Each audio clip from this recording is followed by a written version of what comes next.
In this video, we're going to be talking about our pattern guide sheet.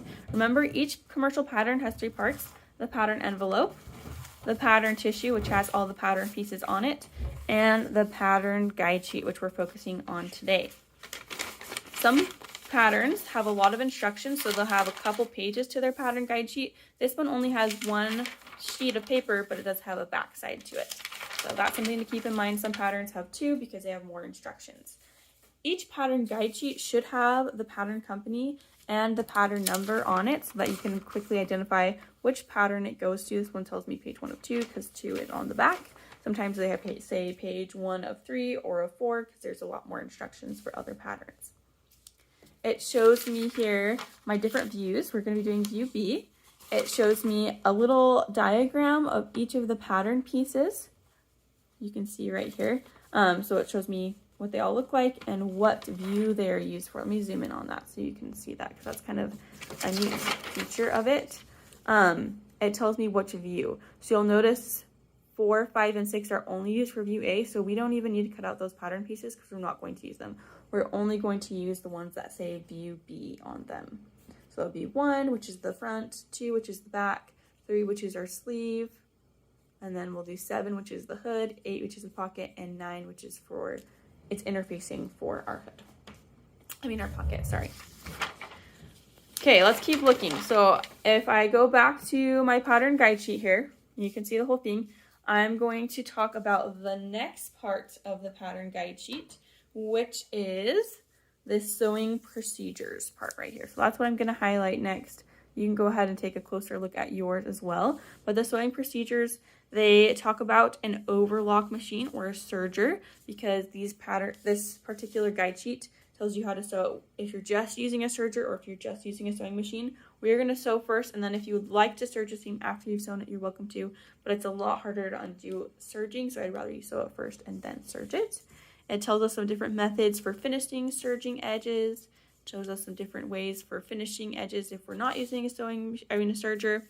It shows us our seam allowance, and this is super important. So I'm going to go ahead and take a marker. You should take a pencil or something. You're going to go ahead and do this on your own, and you're going to highlight or underline what the seam allowance is.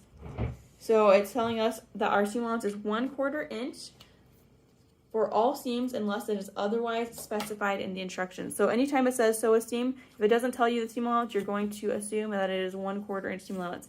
Keep in mind that is a very small seam allowance. That's like really, really tiny seam allowance. So whenever you're pinning, you need to pin those raw edges really close together because it's really easy to accidentally get a hole with 1/4 inch seam allowance. It also means that when you cut your notches into your fabric, if you're doing the clip method, you need to just do a really tiny clip, or you can cut a triangle out.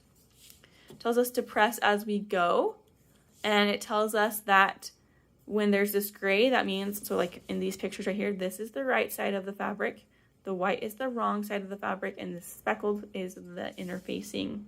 And we only use interfacing over here, so that's showing us like that's what the interfacing would look like. So that's a little key that our pattern has here, which is really helpful. Okay, next thing we're going to look at our pattern guide sheet. So I have the pattern guide sheet here.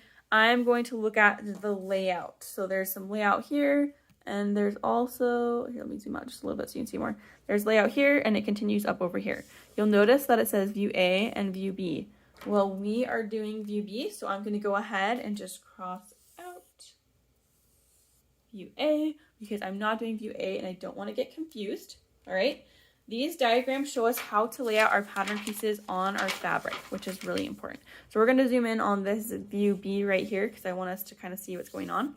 You'll see there's two different options. One is for sizes extra small through small, and one is for medium, large, extra large. I want you to circle the one that is for the size you're doing. So if I was doing a small, I would go ahead and circle this one right here. If you were doing a large or medium or extra large, you would circle this one right here. And that kind of tells you a little bit about the layout for your specific pattern. Now, there's something else I want us to keep in mind.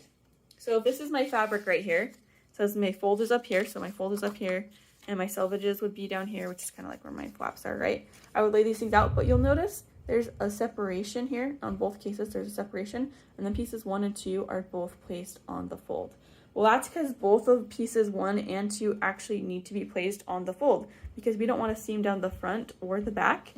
So what you do is you actually lay out those first 3 pieces, 7, 8, and 3. You lay them out over here, and then you're going to cut your fabric and do a whole separate layout where you take your selvages and they meet in the middle. So this is called a double fold layout, like this. So your selvages would meet in the middle. So then you have 2 folds for piece 1 and 2 to be laid out on.